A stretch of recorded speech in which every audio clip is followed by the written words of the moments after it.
For the go ang mga person. For today's video, so whole day po kami in the morning na sobrang pagod, sobrang dami naming trabaho. So, binigyan kami ng aming amo ng fang chill out. Ang sabi niya sa amin, aalis daw kami, pumunta daw kami ng mall at drink some coffee in the coffee shop.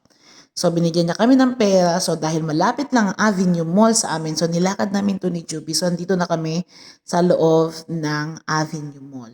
So, meron din po ditong Carrefour. So, maliit lang siya. And dahil late na po kami pumasok dito, late na kami gumala at nag-relax sa aming self. So, mostly of the shops, sarado na po sila. So, meron dito mga shop minsan 10:30 or 11 ganun. So, pumunta kami dito mga 10, mag-11 na nga.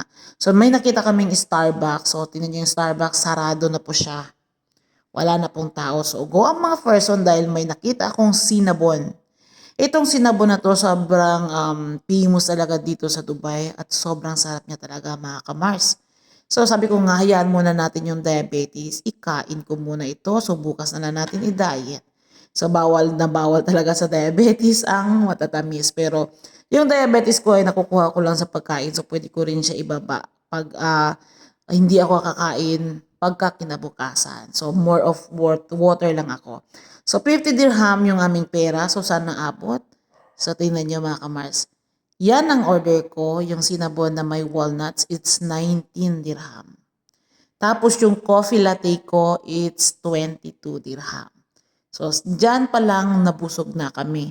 At may nabili pa kami sa Carrefour. So, sobrang sarap niya talaga. Alam niya naman na sobrang famous talaga ang Cinnabon dito sa Dubai. Alam ko meron na rin ito sa Pilipinas. So, minsan lang ako kumakain ng ito kasi matamis nga talaga sobra. Bawal talaga sa akin. Pero ngayon, kailangan daw i-chill muna, i-relax muna. So, ito na. Ito na ang aking order. So, sobrang yummy kasi ininit nila ito ng konti. Ayan. Tingnan nyo naman. For the go ang mga person, diabetes, bukas ka na. Ayan ang aking coffee latte. So, kain muna tayo. So, ito yung treat sa amin ng aming amo. So, hindi po lahat ng amo ay mabait talaga. So, dahil sa sobrang bait yung amo namin, puwan talaga siya, iniisip niya talaga yung kung anong nararamdaman namin, kung gaano kami napapagod sa araw-araw. So, nagtitreat talaga siya every time na ganito. Especially kung weekend, kung gusto niya, sabi niya na hindi kayo lumabas o lumabas kayo, binibigyan talaga kami ng pera niya para sa food. So, ayan.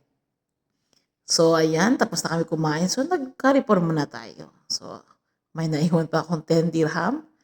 So, sana abot, di ba? Kumain ka na, may chips ka pang dala. Ito yung pangpangpako sa loob ng aking room. So, thank you for watching. Don't forget to follow.